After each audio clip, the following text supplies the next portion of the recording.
আসসালামু আলাইকুম। আসসালামু আলাইকুম। আসসালাম। আহ, আজ থেকে ঠিক 1.5 বছর আগে ঠিক এরকম একটি অনুষ্ঠানে আমরা মিলিত হয়েছিলাম। প্রেক্ষাপট খুবই ভিন্ন ছিল, বলতে গেলে ডায়ামেট্রিক্যালি অপোজিট। আমরা জানতাম না ঠিক তার পরের দিন কি ঘটতে চলেছে। আমরা জানতাম না আমাদের প্রিয় মানুষগুলো আদৌ বেঁচে থাকবে কিনা। আমরা জানতাম না আমরা আদৌ আমাদের প্রিয় দেশ বা মাতৃভূমিতে আরেকবার পাড়া দিতে পারবো কিনা। 1.5 বছর পরে ঠিক এই কথাগুলো চিন্তা করে, সেই সময়ের প্রেক্ষাপটগুলো চিন্তা করে, সেই সময়ের পরিস্থিতি চিন্তা করে আমার রীতিমতো রোমহর্ষ হচ্ছে। আম, আজকে আমরা সম্পূর্ণ ভিন্ন একটা প্রেক্ষাপটে আছি। আমাদের সামনে এই যে গণতান্ত্রিক অভিযাত্রার একটা পরিণতি পেতে চলেছে 12 তারিখে। ঠিক এরকম একটি মুহূর্তে এখনো উদ্বিগ্নতা আছে, তবে সেই উদ্বিগ্নতার ধরনটা সম্পূর্ণ আলাদা। আমরা এমন একটা প্রত্যাশা নিয়ে আজকে মিলিত হয়েছি, আমরা যারা 1.5 বছর আগে মিলিত হয়েছিলাম। এটা যেন আমাদের সেই সম্মিলিত প্রচেষ্টার একটা ফলাফল দেখার অপেক্ষা নিয়ে আমরা আজকে এখানে আছি। সম্পূর্ণ ভিন্ন রকমের অপেক্ষা, সম্পূর্ণ ভিন্ন রকমের একটা আম, আমাদের আম, আকাঙ্ক্ষা নিয়ে আমরা এখানে আছি। সবাইকে ধন্যবাদ জানাচ্ছি যারা যুক্ত হয়েছেন অনলাইনে, যারা এখানে বক্তা হিসেবে উপস্থিত হয়েছেন, কথা বলবেন। যারা অনলাইনে যুক্ত হয়েছেন ফেসবুকে অথবা ইউটিউব লাইভ স্ট্রিমে, সবাইকে স্বাগত জানাচ্ছি, ধন্যবাদ জানাচ্ছি। আমি তৌফিক Joardar, national university of Singapore থেকে যুক্ত হয়েছিলাম। নির্বাচনে অংশগ্রহণ করার জন্য অর্থাৎ ভোট দেওয়ার জন্য আহ, বাংলাদেশে এসেছি। তবে হ্যাঁ, আমার সাথে একজন ছিলেন সেই সময়। তিনি তিনিও বাংলাদেশে এসেছেন অস্ট্রেলিয়া থেকে। আমার মতো তিনি নির্বাচনের জন্য এসেছেন, তবে ভোট দিতে নয়। ভোট দিবেন, সেই সাথে তিনি ভোট প্রার্থনাও করবেন। দিলশানা পারুল, আপনি কিছু বলুন। আমরা গত বছরের আগের বছর একসাথে এই অনুষ্ঠান আম, সঞ্চালনা করেছিলাম। দিলশানা পারুল। অনেক ধন্যবাদ তৌফিক ভাই। তৌফিক ভাই, রুমি ভাই এবং মির্জা ভাই সহ যারা আছেন প্রত্যেকে আমার সালাম আদাব এবং শুভেচ্ছা নিয়েন। It's আটারলি privilege for me two be in here frankly speaking. এবং আসলে 4ঠা অগাস্ট রাতের বেলা যে অভিজ্ঞতার মধ্যে দিয়ে আমরা গেছি, বিশেষ করে আমি এবং তৌফিক ভাই, আমরা দুজন নিশ্চিন্তে জানি যে আমরা যখন আসলে শহীদদের নামগুলো পড়ছিলাম, তৌফিক ভাই ভিডিও ক্যামেরা অফ করে, তৌফিক ভাই একবার কাঁদছিল, আমি ভিডিও অফ করে আমি কাঁদছিলাম, আমি ভিডিও অনই করতে পারছিলাম না। সো ওইটা একটা আসলে মানে এই রাত, ওই রকমের রাত আর কারো জীবনে কোনোদিন না আসুক। তারপরে আসলে গত 1.5 বছরে এখানে আসা, আমার মনে হয় যে ধরেন ব্যর্থতা অনেক আছে রাষ্ট্র হিসেবে, দেশ হিসেবে, কালেকটিভ হিসেবে। আবার at the same time we have come so far, so long. 1.5 বছরে আমার মনে হয় যদি ওই স্মৃতির সাথে আমরা তুলনা করি, বহুদূর চলে এসেছি। তাহলে এই রাস্তাটা, এই যে আসতে পারলাম কালেকটিভলি, হয়তো অনেকখানি দূরত্ব তৈরি হয়েছে আমাদের একই সাথে সহযাত্রী যারা ছিলাম, কিন্তু মূল বিষয় হচ্ছে আমার কাছে মনে হচ্ছে আমরা সবাই কিন্তু এগিয়েছি একই পথে, একই দিকে, একই রাস্তায়। হয়তো একটু দূরে দূরে, একটু কাছে কাছে, কিন্তু সবাই আমরা আগাচ্ছি একটা পথের দিকে, একটা বাংলাদেশপন্থী রাজনীতির দিকে। আমার কাছে মনে হয়েছে এইটাই সবচেয়ে বড় আসলে কালেকটিভ অ্যাচিভমেন্ট। তো এই যে আজকে একসাথে আবার করে সবাই একত্রিত হতে পেরেছি, আমরা পুরোনো একদল মানুষ আছি, তার সাথে নতুন আরো একদল মানুষকে দেখতে পাচ্ছি। সবাইকে আমার তরফ থেকে সালাম আদাব নমস্কার শুভেচ্ছা। এন্ড আবারও বললাম, ইট ইজ আচারলি my privilege to be in here. এবং এই তো তৌফিক ভাই যেটা বললেন যে আমি ঢাকা 19-এ এবার এমপি পদপ্রার্থী, এবং 4% নারীরা মাত্র হচ্ছে কি আমরা ইলেকশনে এসছি, ভোট যুদ্ধে আছি। তো সেই 4% ভেরি ফিউ এর মধ্যে I am one of them. তো সেই জায়গা থেকে আপনাদের অবশ্যই দোয়া তো লাগবেই, আপনাদের শুভেচ্ছা কামনা করছি। আর মানে একটা লম্বা পথ আমরা পাড়ি দিব। শাহেদ আলম ভাইকে দেখতে পাচ্ছি, that's really good to see you in here Shahed Alam ভাই। ইটস রিয়েলি, এতগুলো পুরোনো মানুষ, আমি কিন্তু খুবই আবেগপ্রবণ হয়ে যাচ্ছি, আমি আপনাদের বিষয়ে জানি না। It's really special time for me. Anyway, আমি আর বেশি সময় নিব না। Thank you so much everyone আমাকে এখানে ইনভাইট করার জন্য। Thanks a lot. হোপফুলি পরে আবার সুযোগ পেলে আবার দুটো কথা বলবো। আমি আছি আপনাদের সাথে। আম, দিলশানা পারুল, আপনার কথার সূত্র ধরেই আমরা আবার আমাদের সেই জুলাইয়ের শহীদদেরকে স্মরণ করতে চাই। আমার ঠিক অনেকটা একই রকম অনুভূতি হচ্ছে, আম, সেই রাতের মতোই। আমরা আম, যেহেতু এখানে দাঁড়িয়ে সম্মান জানানোর বা নীরব থাকার সুযোগ নেই, আমরা 15 সেকেন্ড আমরা নীরবতা পালন করব এবং তাদেরকে কায়মনে স্মরণ করব।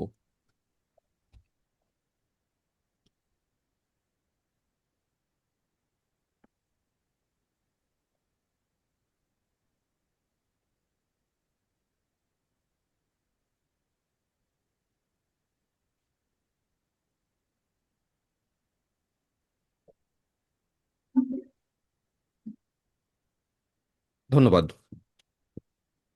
আমরা আমাদের আম, দীর্ঘদিনের আন্দোলন সংগ্রামের মধ্যে যাদের আম, বিশেষ করে যার অনুপ্রেরণা আমাদেরকে সবসময় অনুপ্রাণিত করেছে, আমি প্রথমেই শহীদুল আলম ভাই, আপনাকে একটু অনুরোধ জানাচ্ছি আম, আজকের এই দিনে আপনার কোনো বক্তব্য আমাদের সামনে একটু উপস্থাপন করার জন্য।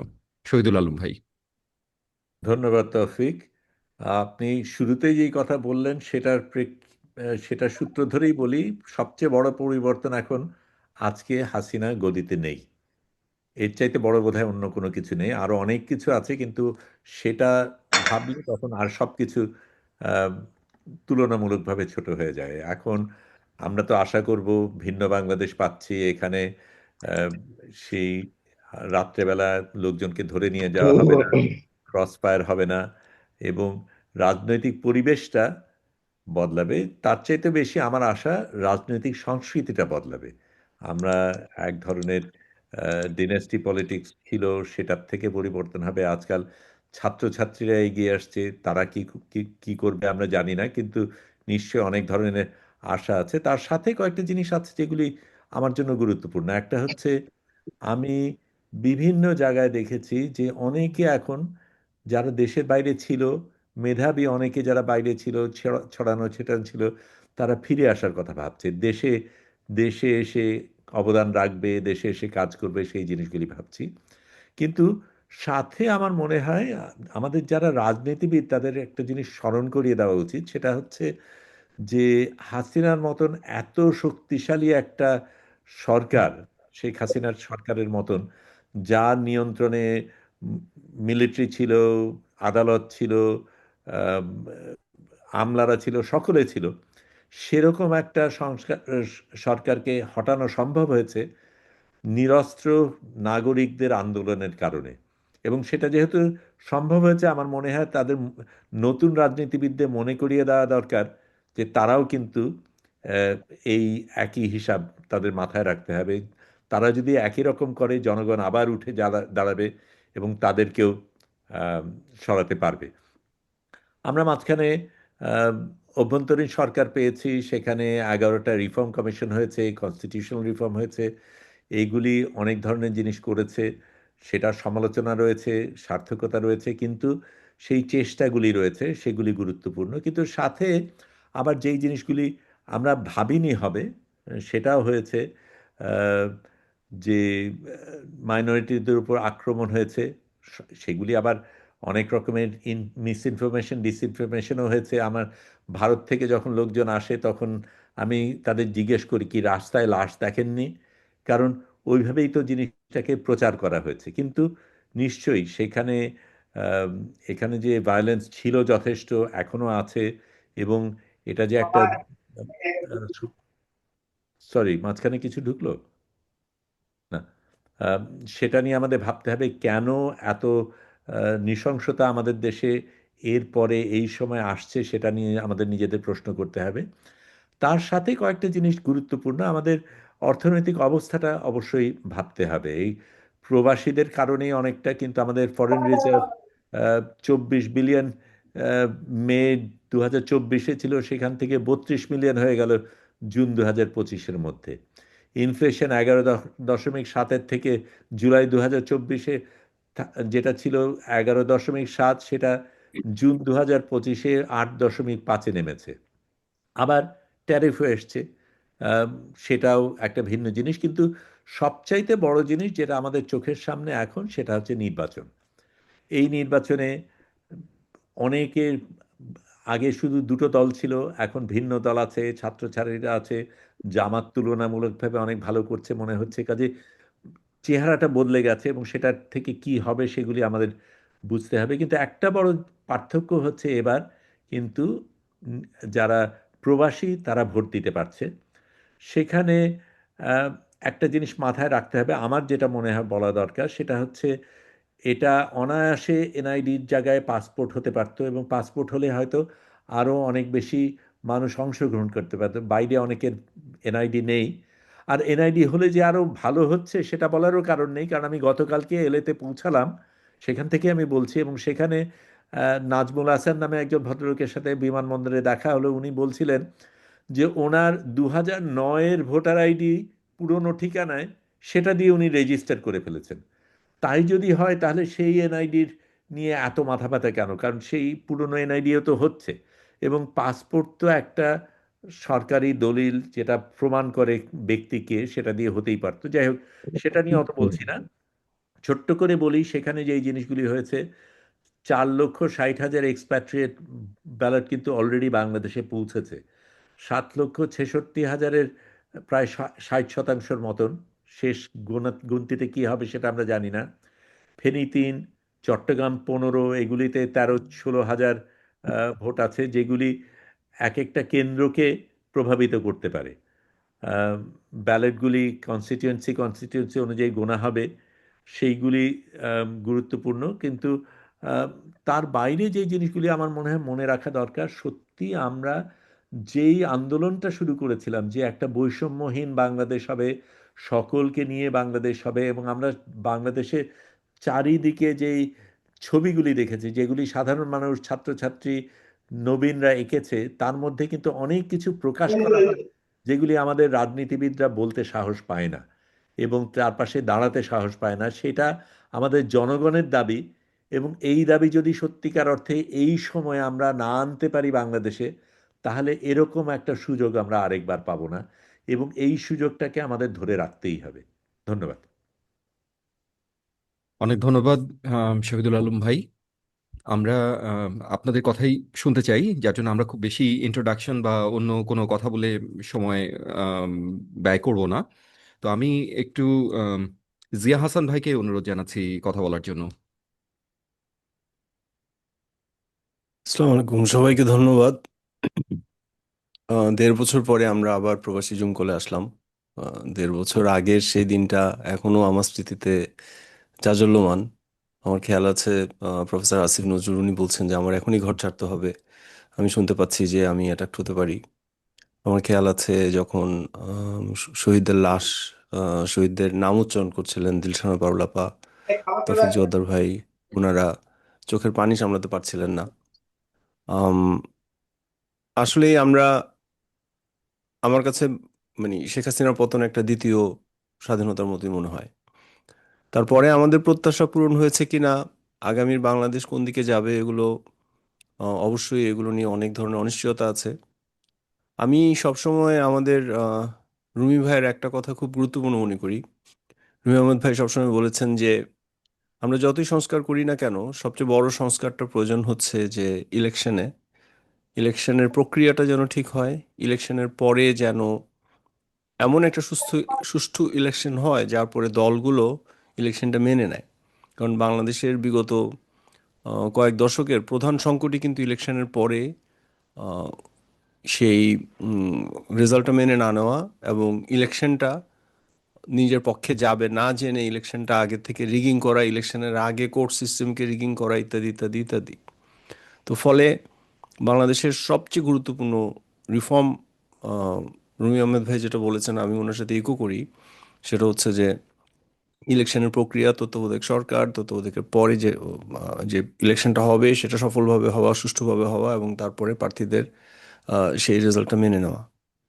এবং আমার আজকে এখানে কথা বলার সুযোগ পেয়ে আমার শঙ্কাটা এখানেই, যে আম, এই যে আজকে একটা রাত পরেই যে ইলেকশনটা হতে যাচ্ছে, সেই ইলেকশনটা সুষ্ঠুভাবে হবে কিনা। দ্বিতীয়ত হচ্ছে সেই ইলেকশনটা সুষ্ঠুভাবে হওয়ার যদি হয়, তারপরে ইলেকশনটা বিজিতা মেনে বিজেতা, মানে যে প্রার্থীটি, যে দলটি, যে পক্ষ জয়ী হতে পারেনি, তারা মেনে নেবে কিনা। আম, এই মেনে নেওয়া না নেওয়া কিন্তু অবশ্যই নির্ভর করে ইলেকশনটা সুষ্ঠুভাবে হওয়ার বিষয়ে। আমি যেটা বুঝি বাংলাদেশের যে রাজনৈতিক সংস্কৃতি, সেই সংস্কৃতিতে টু এ ডিগ্রি প্রতিটা দল একটা সার্টেন পরিমাণ প্রার্থীরা রিগিং করার চেষ্টা করবে, এটা আনস্টপেবল। যার ক্ষমতা বেশি সে বেশি করবে, যার ক্ষমতা কম সে কম করবে। এখন আমাদের প্রধান প্রশ্ন, ইলেকশনে এই ঘটনা যে ঘটবে এটা তো মাত্রাটা আমরা জানি না, ফলে আমি আগের থেকে কোনো কিছু স্পেকুলেট করতে চাচ্ছি না। কিন্তু আমার ভয় হচ্ছে যদি প্রফেসর ইউনূসের সরকার মোটামুটি একটা ইলেকশন করতে পারেন যেখানে নির্দিষ্ট কিছু ঘটনা ঘটবেই, এটা অনিবার্য, কিন্তু সেই ঘটনাগুলোর মাত্রা যদি এমন না হয় যে সেটা ইলেকশনকে, রেজাল্টকে পরিবর্তন করে দিতে পারবে, কিন্তু তারপরেও বিজিত দল ইলেকশন মানলো না, না মানার পরে বাংলাদেশে আবার আরেক দফা হরতাল, তারপরে জ্বালাও পোড়াও এটা শুরু হলো। For me that is the worst possible outcome of Sheikh হাসিনার পতনের পরে এই যে আজকে 1.5 বছর সময় আমরা পেলাম, এটার worst পসিবল আউটকাম। আমরা সংস্কার বলি, আমরা প্রফেসর ইউনূসের এই শাসন আমলের ভালো খারাপ যা হয়েছে সেগুলো নিয়ে যাই আমরা আলোচনা করি কেন, এটার পরিণতি যে চূড়ান্ত পরিণতিতে যে ইলেকশন, সেই ইলেকশনের পরে বাংলাদেশ যদি আবার একটা অস্থিতিশীল অনিশ্চয়তায় পা দেয়, সেটা হবে আমাদের জন্য worst পসিবল আউটকাম। তো আমি জানি যে প্রবাসী জুম কল এটা আমাদের দ্বিতীয় যেটা করছি, এটা এমন বড় কোনো বিষয় নয় যে দেশের কোটি কোটি মানুষ এটা শুনছে। আমি জানি যে নিয়তির লিখন খণ্ডানো যায় না। আমি জানি যে আমরা এখন যদি সবাই বলি যে রাজনৈতিক দলগুলো যেন নিজেদেরকে সংযত করে, আইনশৃঙ্খলা রক্ষাকারী বাহিনী যেন ঠিকমতো কাজ করে, আর্মির ভয়ে যে এর আগে বিভিন্ন ইলেকশনে আর্মির যে একটা ডিটারেন্স প্রভাব আছে, যে আর্মি যদি ফ্রি থাকে তাহলে ইলেকশন ফ্রি আর হয়, ওই জিনিসটা এনফোর্স হবে কি না এগুলো নিয়ে উই ডু নট নো। কিন্তু ফলে আমি আসলে এখন ইন এ ওয়ে দ্যাট আসলে এই সরকারের প্রতি আমার সবচেয়ে বড় ক্ষোভ হচ্ছে আজকে 1.5 বছরে তারা এমন কোনো সিস্টেম তৈরি করতে পারে নাই যে সিস্টেমে আমরা মোটামুটি আস্থা পেতে পারি যে ইলেকশনটা সুষ্ঠুভাবে ওনারা সম্পন্ন করতে পারবেন। 2008-এ কিন্তু এই অনিশ্চয়তা ছিল না, কারণ 2008-এও কিন্তু একটা তত্ত্বাবধায়ক সরকার ছিল, ইন্টারিম অ্যাডমিনিস্ট্রেশন, সেটার এমন পাওয়ার ছিল আমাদের কারো মনে ন্যূনতম সন্দেহ ছিল না যে ইলেকশনটা ফেয়ার হবে। আমি জানি যে 2008-এর ইলেকশনের ফলাফল নিয়ে অনেক সূক্ষ্ম কারচুপি নিয়ে অনেক ধরনের অভিযোগ সেই সময় বিজিত দল বিএনপির আছে, বাট অনেস্টলি স্পিকিং সেটার কোনো প্রপার এভিডেন্স নাই, এবং এভিডেন্সটা না থাকার কারণে ভিতরে কী হয়েছে আমরা জানি না। বিএনপি কিন্তু তারপরে রেজাল্টটা মেনে নিয়েছে। সো আমার ভয়টা এখানেই যে আজকে আমরা জাস্ট 30 ঘন্টা দূরে দাঁড়িয়ে আছি, এবং আমাদের আশঙ্কা হলো যে এই সরকারের উপরে বা এই বর্তমান যে আইনশৃঙ্খলা রক্ষাকারী বাহিনীরা আছে তাদের উপরে আমাদের আস্থা রিলেটিভলি, আমি বলবো না যে আস্থা নাই, রিলেটিভলি দুর্বল। মেবি আমি সেই মিরাকেলের অপেক্ষায় আছি যে আসলেই ইলেকশনের দিন সকালে আমাদের আইনশৃঙ্খলা রক্ষাকারী বাহিনী, নির্বাচন কমিশন, এরা সবাই এমন একটা পারফরমেন্স দেখাবে যে অল্প দু একটা ঘটনা বাদে নির্বাচনটা সম্পূর্ণ সুষ্ঠুভাবে হবে এবং সবাই মেনে নেবে। তো এটাই আমি এই কথাটা বলেই শেষ করতে চাই যে এখানে আমাদের এখানে আমি দিলশানা পাওলাপাকে দেখতে পাচ্ছি, যিনি ইলেকশনে পার্টিসিপেট করবেন। পাওলাপার সাথে আমি অনেকদিন থেকে একটু দূরত্বের মধ্যে আছি, but it's very sweet to see her, পাওলাপা ক্যাম্পেইনিং এবং doing a very hard fight. আর এখানে তাসনিম জারা আপার আসার কথা ছিল, উনি আসলেও ভালো হতো। তো এটাই আমার পয়েন্ট, আর কোনো পয়েন্ট নাই, যে আমরা এখন অপেক্ষা করে আছি ইলেকশনের জন্য, and we hope let's all come together, let's make sure একটা ভালো ইলেকশন হয়, যেই দলই বিজয়ী হোক না কেন। তারপর ইলেকশনটা যেন এমনভাবে হয় সেখানে এমন কোনো বড় কোনো বিতর্ক না হয়, যেন তারপর ইলেকশন রেজাল্টটা মেনে নেয়, অ্যান্ড দেন আমরা ডেমোক্রেটিক জার্নিতে পারনি, একটা সংসদীয় গণতন্ত্রে আমরা পা দিই। আমি সেই দোয়াটাই করছি। ধন্যবাদ। অনেক ধন্যবাদ জিয়া ভাই। আম, আমরা এরপরে একটু অ্যাপোলো ভাইয়ের কাছে যাব, AKM ওয়াহিদুজ্জামান অ্যাপোলো ভাই। আমি একটু যেহেতু আমরা অনেকে আছি এবং রাতও হয়ে যাচ্ছে, অনেকের জন্য হয়তো খুব অড টাইম হয়ে যাবে, আমরা একটু চেষ্টা করব 5 মিনিটের মধ্যে আমাদের বক্তব্য আম, আম, সংক্ষিপ্ত করার আর কি, যতটুকু সম্ভব হয়। মানে খুব হার্ড অ্যান্ড ফাস্ট ওরকম রুল ইম্পোজ করতে চাচ্ছি না, জাস্ট সবার কনভেনিয়েন্সের জন্য কথাটা বলছি। অ্যাপোলো ভাই। ধন্যবাদ আপনাদের সকলকে। আমি সবার নাম নিতে যাচ্ছি না, তাহলে 5 মিনিটের থেকে আবার সময় কমে যাবে। আমি চেষ্টা করবো সংক্ষেপে বলতে। প্রথম কথা হচ্ছে যে আপনারা যখন 5 তারিখের আগে করে মিটিং করেছিলাম, আমি ছিলাম না তখন সেটার মধ্যে। ডেফিনেটলি হয়তো আমি কিছু কাজ করেছি, কিছু কাজ নিয়ে ব্যস্ত ছিলাম। আহ, তখন অনেকেই অনেক জায়গার থেকে কাজ করার চেষ্টা করেছেন। আহ, হয়তো এই মিটিং এ ছিলাম না। ওয়েল, আমি এখানে কিছু কথা বলবো, আমার পার্সোনাল এক্সপিরিয়েন্স থেকে কিছু কথা বলবো। আর কিছু, যদিও জবাব দেওয়া উচিত না, কিছু মনে হয়েছে কয়েকটা পয়েন্ট জরুরি। 1990 সালে আমরা যখন এরশাদের বিরুদ্ধে গণ অভ্যুত্থান ঘটালাম, আহ, আমি তখন সেকেন্ড ইয়ারে মাত্র উঠেছি ইউনিভার্সিটিতে। একটা হল সংসদের আমি সহক্রিয়া সম্পাদক। আর আহ, ইচ্ছা আছে পরবর্তীতে জাকসুতে ইলেকশন করার, এরকম একটা রাজনৈতিক ক্যারিয়ার আমার তখন, ছাত্র রাজনীতির ক্যারিয়ার। সো খুব ভালোভাবে আমরা এটা করেছিলাম। আমি তখন ইউনিভার্সিটি বন্ধ, ঢাকায় থেকে আন্দোলন করি আমরা। আমার মামা মুক্তিযোদ্ধা, উনি থাকেন বাসাবো তখন। উনি একটা কথা বলেছিলেন, সেটা আমার মাথায় মারাত্মকভাবে দাগ কেটেছিল। আমি যেটা করলাম, মানে এরশাদ পতনের পরের দিন আমি প্রথমেই হচ্ছে যে আহ, ডাকসু ভিপির সাথে দেখা করলাম এবং তাকে এই কথাটা বললাম। কথাটা হচ্ছে, উনি মুক্তিযোদ্ধা ছিলেন। মুক্তিযুদ্ধ মানে 24-এ যে পরিমাণ মানুষ মারা গেছে, মুক্তিযুদ্ধ আরো বেশি ভয়াবহ ছিল, আরো বেশি মৃত্যু হয়েছিল, আরো বেশি লাশ দেখা গেছে, আরো ভয়াবহ নৃশংসতা হয়েছিল। এবং বাংলাদেশের মানুষ যারা মুক্তিযুদ্ধে অংশগ্রহণ করে নাই, তাদেরও কিন্তু এখানে একটা বিরাট বড় সমর্থন ছিল, কারণ তারা দেশের ভেতরে থেকে অত্যাচারিত হয়েছেন।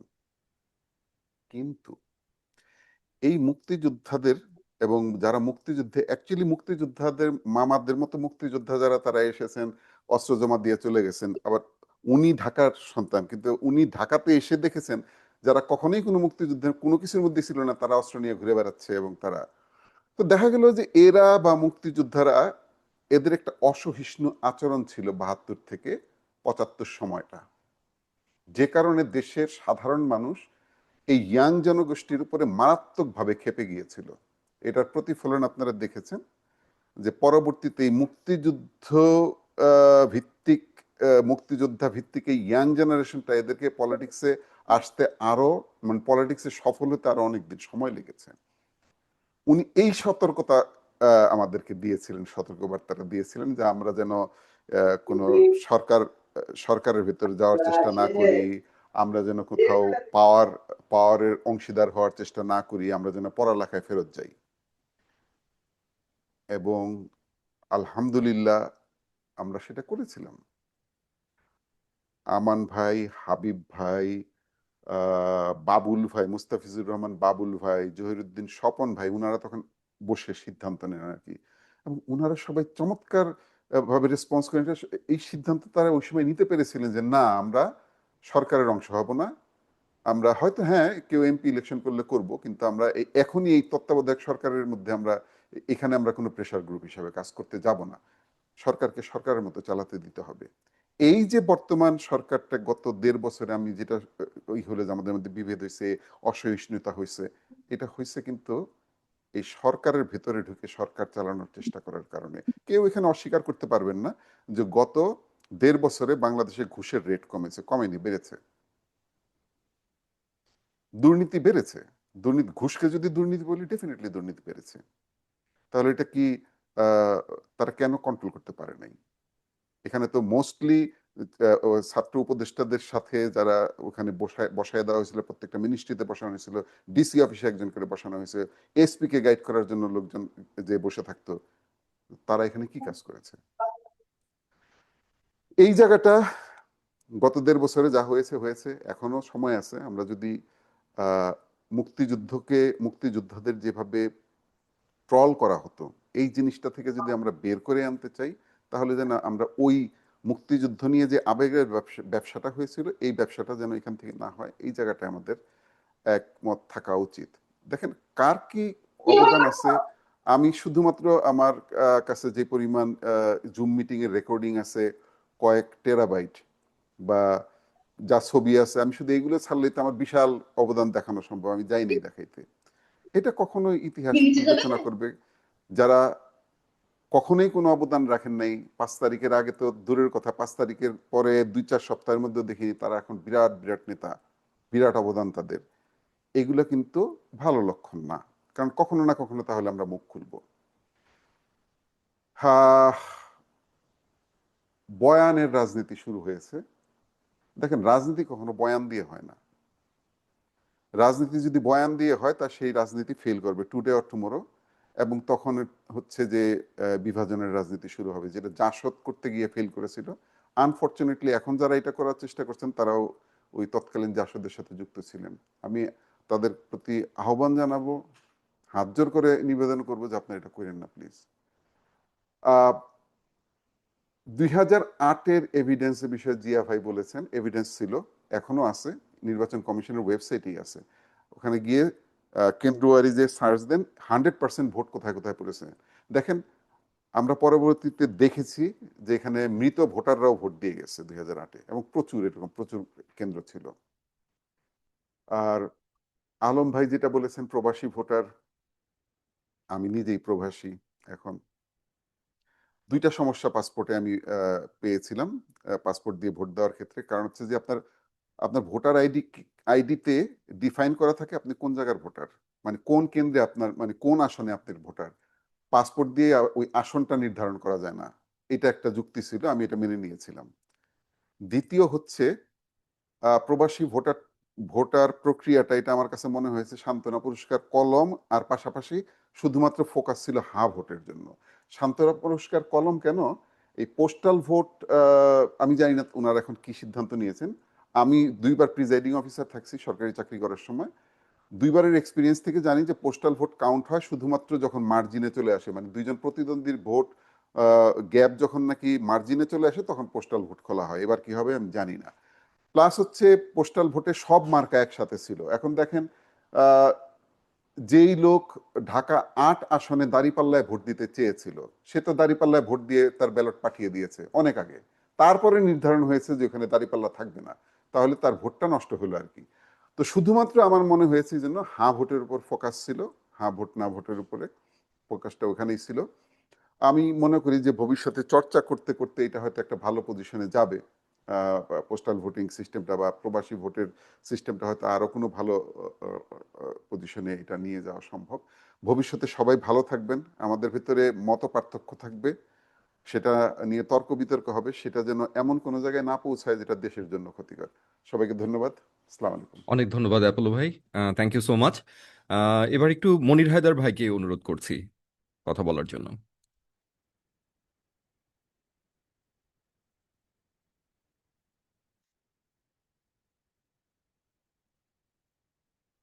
মনির হায়দার ভাই কি শুনতে পাচ্ছেন আমাকে? হ্যাঁ প্লিজ। ডিস্টার্ব করলাম ফেসবুকে। তৌফিক ও ভাই আমি সরি। দিলশানে একটু ডিস্টার্ব করলাম হ্যাঁ ফেসবুকে, মনে হয় সাউন্ড আচ্ছা, হ্যাঁ আমরা ওটা একটু সলভ করার চেষ্টা সম্ভবত হচ্ছে। সাউন্ড যাচ্ছে না, হ্যাঁ মেসেজ দেখলাম। মেসেজ, ওইটা ওই জি যে আমরা চেষ্টা ইউটিউবে করছি ওটা চালু সলভ করার। করছি, এখন ফেসবুকে যেতেছে না, ইউটিউবের লাইভ লিঙ্কটা দিয়ে দিতে পারেন সবাই। জি ওকে, মনির হায়দার ভাই। আমি সবাইকে সালাম জানাই এবং 1.5 বছর পর সবাইকে আবার এখানে দেখে ভালো লাগছে এবং সবার কথা শুনলাম, এতটুকুই আজকে। আর আমি খুব বেশি কিছু বলতে চাই না। অনেক ধন্যবাদ। এটুকুই। আচ্ছা ঠিক আছে, থ্যাংক ইউ মনির হায়দার ভাই। আমরা হয়তো তাহলে একটু রুমি ভাইয়ের কাছে যেতে পারি। জি প্লিজ। তবে আমার মনে হয় আপনি আরেকটু কথা বলেন, আমরা আপনার কথা অনেকদিন শোনা হচ্ছে না আর কি।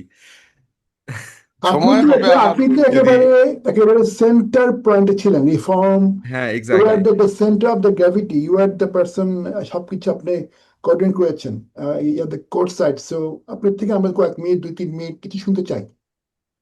এক্স্যাক্টলি, হ্যাঁ। রুমি ভাই, আমি এ প্রসঙ্গে আসলে এখন কথা আর বলতে চাই না। আচ্ছা, হ্যাঁ, ঠিক আছে, তাহলে আমরা হ্যাঁ, আমার মনে হয় যে আহ, মনির হায়দার ভাই, আমরা আপনার কথা আমরা শুনতে চাই, আপনি বলতে না চাইলেও।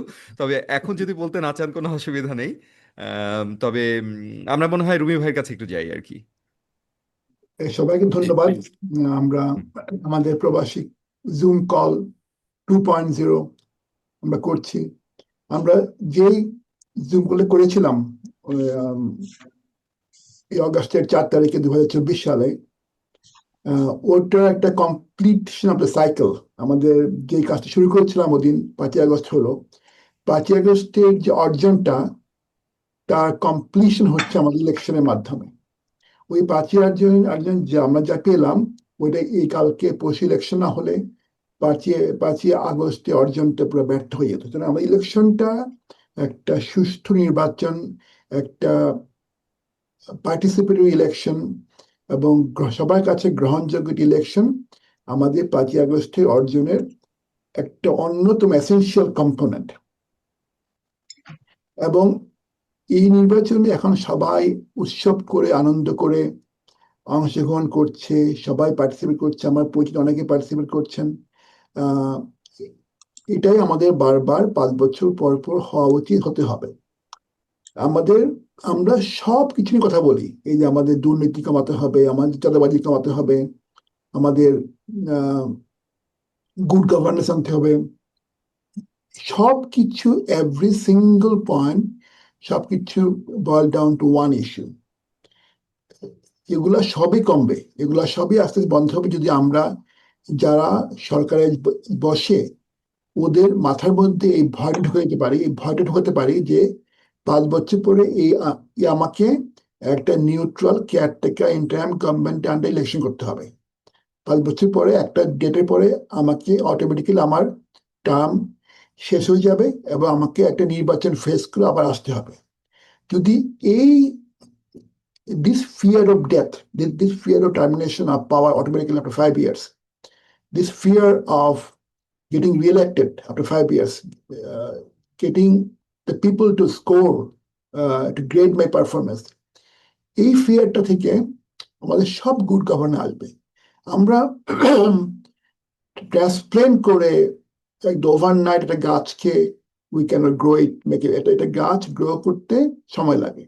আমাদের গুড গভর্নেন্স হতে একটা প্রপার ডেমোক্রেটিক ট্রানজিশনকে এস্টাবলিশ করতে, এটাকে 50 ইয়ার্স, হাফ সেঞ্চুরি ধরে কন্টিনিউ করতে হলে আমাদের সময় লাগবে। এটা কোনো দেশে, পৃথিবীর কোনো গণতন্ত্র ওভারনাইট সুইডেন হয়ে যায়নি। আমরা ওভারনাইট সব কিছু চাই। আমাদের মানুষজনের মধ্যে একটা ওভারনাইট একটা শর্টকাট, এই শর্টকাট টু সাকসেস, উচ্চ নম্বরের সিট একটা মানসিকতা আছে। আমরা সবসময় সামরিক কুকে সবাই দল বেঁধে সাপোর্ট করেছি। মনে আছে 1982 কু, তারপরে 1/11 সময়। আজকে ঢাকার একজন লোক যারা চাচ্ছে একটা লেটস লুক ফর অল্টারনেটিভ, এই লোকগুলো 1/11 সময় লেটস লুক ফর অল্টারনেটিভ। আমরা সবসময় অল্টারনেটিভ চাই for a shortcut to success. এইভাবে শর্টকাট টু সাকসেস অল্টারনেটিভ তো হয় না। আমাদের যারা গ্রাউন্ডের যারা পলিটিক্যাল পার্টিগুলা, সেন্ট্রিস্ট পার্টিগুলা এবং যারা দেশের মানুষের পক্ষে আছে, ওদের দিয়ে এই আস্তে আস্তে আমাদের সাকসেস আসবে। আস্তে কিভাবে আসবে? ইলেকশন হয়ে 5 বছর ইলেকশন হোক, তারপর দেখা যাক আমাদের মানুষজন কিভাবে কাজ করে to get a better grade 5 years later. Election পরশু হবে এবং আমি আশা করব সবাই ইলেকশনের রেজাল্ট অ্যাকসেপ্ট করবে। আর কেউ বলবে না সুখ কারচুপি হয়েছে, আর কেউ বলবে না ভোট ডাকাতি হয়েছে, আর কেউ বলবে না আমরা ভোট বর্জন করলাম, আর কেউ বলবে না আমি নির্বাচন রেজাল্ট বর্জন করলাম। সবাই ইলেকশন করে সবাই পার্লামেন্টে যাক এবং আমাদের নতুন গভর্নমেন্ট হোক। আর হরতাল না, আর বিক্ষোভ না, আর শাহবাগ অবরোধ না, আর অনেক হয়েছে। এবার let's build the country. Thank you everyone. ধন্যবাদ রুমি ভাই। সামিনা লুৎফা আপাকে দেখতে পাচ্ছি। সামিনা আপা একটু যদি কথা বলেন। উম, অনেক ধন্যবাদ আমাকে এখানে ডাকার জন্য। আমি আসলে তো ডায়াসপোরা না, এবং আমি তো দেশেই ছিলাম। আপনাদের এই আমি শুনছিলাম আর কি যে আপনারা 24শে জুলাইয়ে যে কাজগুলো করেছেন সেটা আসলে আমার জানাও ছিল না, কারণ আম, আমরা তখন তো অন্য একটা বাস্তবতায় ছিলাম, ঢাকায় যারা বা বাংলাদেশে যারা ছিলাম। তো এই 15 মাস ধরে বা 16 মাস ধরে আমরা যে বাস্তবতার মধ্যে আছি, আমার মনে হয়েছে যে আমরা আসলে আহ সকলেই অপেক্ষা করছি যে আমরা যেই গণতান্ত্রিক জার্নিটা চাই, সেই গণতান্ত্রিক জার্নিটা আমাদের আহ শান্তিপূর্ণভাবে হবে, আমরা একটা ভালো নির্বাচন পাবো, এটা সবার কথার মধ্যে কিন্তু আছে। কিন্তু সেই জায়গাটাতে পৌঁছানোর ক্ষেত্রে আমাদের যে মানে পূর্ব অভিজ্ঞতা, আমাদের যে হিস্ট্রি, সেটা আসলে আমাদেরকে কিছুটা আহ আশঙ্কার মধ্যে ফেলছে। এবং এই হিস্ট্রিটা যে শুধু বাংলাদেশে তাও না, সাউথ এশিয়াতেই তো আসলে এই ইলেকশন কেন্দ্রিক ভায়োলেন্স, ইলেকশনের শুরুতে এবং ইলেকশনের পরে এই এই জিনিসগুলো তো খুব মানে একদম আনকমন না, এটা অনেক ক্ষেত্রে অনেক দেশে ঘটেছে। এবং আমাকে যেটা বেশি চিন্তিত করে, যেটা নিয়ে আমরা গত কয়েকদিন ধরে কথা বলছি, সেটা হচ্ছে যে গত 15-16 মাসে আমরা আসলে সাইবার স্পেসে এবং অফলাইনে শারীরিকভাবেও নারীর প্রতি যে নানান রকমের আক্রমণ এবং সহিংসতা দেখেছি, এবং সেই সহিংসতাগুলো ঘটে যাওয়ার পরে আমরা আইন শৃঙ্খলা রক্ষা বাহিনী কিংবা সরকারের পক্ষ থেকে যথেষ্ট আহ স্ট্রং কোনো পজিশন দেখিনি, যেটা আমাদেরকে মনে করতে বাধ্য করছে যে আসলে এটা নারীর জন্য বাংলাদেশকে অনিরাপদ করেছে। এবং সে নারী আসলে কোন রাজনৈতিক দলের মতাদর্শের কিছু যায় আসে না। নারী হিসেবে কেউ পলিটিক্যালি একটা স্বর তোলার চেষ্টা করছে, কারণ নিজস্ব ওপিনিয়ন আছে, সেটাই আসলে আক্রমণের লক্ষ্যবস্তু হওয়ার জন্য যথেষ্ট কারণ হয়ে দাঁড়াচ্ছে। যদি সাধারণ শান্তির সময়ে আমরা দেখি যে মেয়েরা এভাবে অ্যাটাকড হচ্ছে এবং তার কোনো প্রতিকার হচ্ছে না, তার কোনো শাস্তি হচ্ছে না, কোনো ধরনের ডিউ প্রসেস মেনটেন করা হচ্ছে না, এবং কিছু হলে পরেই একটা সংঘবদ্ধ সহিংসতা, একটা মব তৈরি করা হচ্ছে, সে তার ফলে যেটা হয়েছে যে দেশের ওভারঅল আইন শৃঙ্খলা পরিস্থিতির উপর মানুষের একটা আশঙ্কা তৈরি হয়েছে। এবং মানুষের যদি নিরাপত্তা বোধ না থাকে, তখন কিন্তু সবচেয়ে যারা প্রান্তিক নারীরা এবং অন্যান্য প্রান্তিক জনগোষ্ঠীর মানুষ ভোট কেন্দ্রে যেতে সাহস পায় না। আমার মনে হয় যে আমি আসলে সকল রাজনৈতিক দল যারা এই নির্বাচনে অংশ নিচ্ছেন তাদেরকে একজন সাধারণ নাগরিক হিসেবে বলতে চাই যে আপনারা সেরকম একটা শান্তির পরিবেশ তৈরি করেন, সেরকম একটা নিরাপত্তার জায়গা তৈরি করেন যেন সকলে ভোট দিতে যেতে পারে, যেতে আগ্রহী হয়। এবং এই যে ভোট নিয়ে কারচুপি ইত্যাদি, এগুলো তো মানে আমাদের একটা ট্রাস্ট ভেঙে গেছে এই পুরো প্রক্রিয়াটার উপরে। এবং আমরা যেহেতু অনেকগুলো কারচুপির নির্বাচন দেখেছি, অনেকগুলো নির্বাচন দেখেছি যেখানে আমাদেরকে নাগরিক হিসেবে কোনোভাবে কোনো দামই দেওয়া হয়নি, তার ফলে এই যেটা মানে সিস্টেমটার উপরেই যেটা ট্রাস্টটা উঠে গেছে, তার সাথে এই যে ভয়ঙ্কর জননিরাপত্তাহীনতা, এটা যোগ হয়েছে, এবং তারই ফলে আমরা এই অনিরাপদ বোধ করার জায়গাটাতে পৌঁছেছি।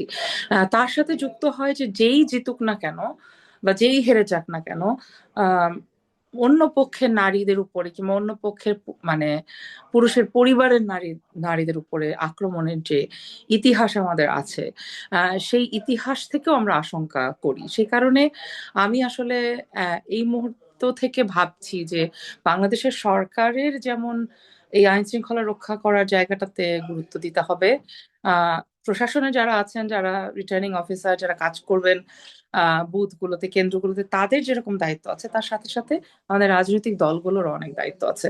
এবং যারা তাদের পোলিং এজেন্ট হিসেবে কাজ করবেন, আমি মনে করি আমরা নাগরিক হিসেবে যখন আমাদের দায়িত্বের সীমা এবং আমার অধিকারের সীমা, এই দুটো জিনিস সম্পর্কে নিশ্চিত হতে পারবো যে আমার অধিকার ততটুকু পর্যন্ত যতটুকু অন্যের অধিকারকে হরণ না করে, সেই জায়গাটাতে পৌঁছানোটা খুব জরুরি। এবং আমি আশা করব, এখন আসলে খুব বেশি আশঙ্কার কথা, নেগেটিভিটির কথা বলতে চাই না। আমি বলতে চাই যে রাজনৈতিক দলগুলোর আসলে এই আগামী কয়েক ঘন্টা, 30 ঘন্টা, 24 ঘন্টা, এই সময়টা তারা যেন তাদের তাদের যারা কর্মী আছে, সমর্থক আছে, তাদেরকে এই কথাটাই বলে যে সবাই ভোট দিতে আসুক। এত রক্তের বিনিময়ে, এত কিছুর বিনিময়ে আমরা আজকে এই 26-এর ইলেকশনে ভোট দিতে যাচ্ছি, সেই ভোটটা যেন শান্তিপূর্ণভাবে হয়, সুষ্ঠু হয়, এবং আমরা যেন কাউকে এটা নিয়ে একটা সহিংসতার শিকার হতে না হয়। এই জায়গাটাতে যদি আমার ধারণা আমাদের রাজনৈতিক দলগুলো, আমাদের সরকার, সকলে যদি এক জায়গায় থাকে, তাহলে এটা অসম্ভব কিছু না। কারণ আমরা অভ্যুত্থানের পরে তো বন্যার সময় দেখেছি, আমরা ডাকাতের আক্রমণের সময় দেখেছি, কিংবা ট্রাফিক কন্ট্রোলের সময় দেখেছি যে সবাই যদি একসাথে হয় তাহলে এটা পসিবল হয়। এবং সেই জায়গাটায় বাংলাদেশকে আমি আমি দেখতে চাই। বাংলাদেশের রাজনৈতিক দলগুলোর কাছে এটুকুই আমরা প্রত্যাশা করি। নাগরিক হিসেবে শান্তিতে ভোট দিতে যেতে চাই, নিজের ভোটটা নিজে দিতে চাই, যাকে দিতে চেয়েছিলাম তাকে দিতে চাই, এবং ভোট দিয়ে বাসায় ফেরত আসার পথে অ্যাটাক হতে চাই না, তারপরেও অ্যাটাক হতে চাই না আমার মত প্রকাশের জন্য। এইটুকুই সাধারণ নাগরিক হিসেবে আমরা আশা করি এই নির্বাচনের কাছে। আপনাদের সবাইকে ধন্যবাদ আমাকে শোনার জন্য। অনেক ধন্যবাদ সামিন আপা, খুব গুরুত্বপূর্ণ কয়েকটা পয়েন্ট বলেছেন, নারীর অধিকার এবং আমাদের সবার নিরাপদে ভোট দিতে যাওয়ার ব্যাপারে উৎসাহিত করেছেন। অনেক ধন্যবাদ। আমরা একটু শাহেদ আলম ভাইয়ের কাছে